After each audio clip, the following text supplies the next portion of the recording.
ज्याने सह्याद्रीच्या वैभवामध्ये अधिकाधिक भर टाकले.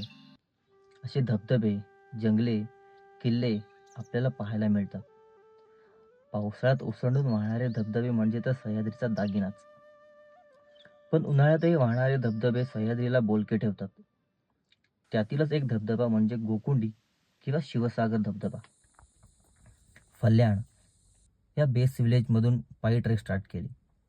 करवंद, आळू अशी रानफळं खात, गावातील काकांना रस्ता विचारत आणि ट्रेकमध्ये मिळालेल्या या 4 पायाच्या माझ्या इमानदार मित्रासोबत पुढे चालत होतो.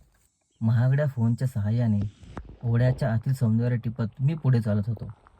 ट्रेक तसा सोपा आहे, परंतु उन्हाचा तडाखा मजबूत होता, म्हणून दमही लागत होता. वाटेत कोकम सरबत एखाद्या बूस्टरसारखा प्यायलो. वाटेत आडव्या आलेल्या दगडावर चढून स्वतःची उंची वाढवली आणि डेस्टिनेशनवर पोहोचलो. संडे असल्यामुळे गर्दी होती.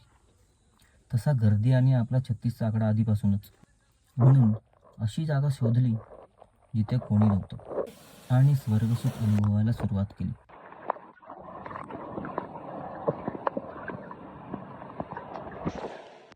सोबत आणलेल्या 2 मिनिटमध्ये तयार होणाऱ्या खाद्याला बनवून खाल्लं आणि मनसोक्त पोहण्याचा आनंद घेतला.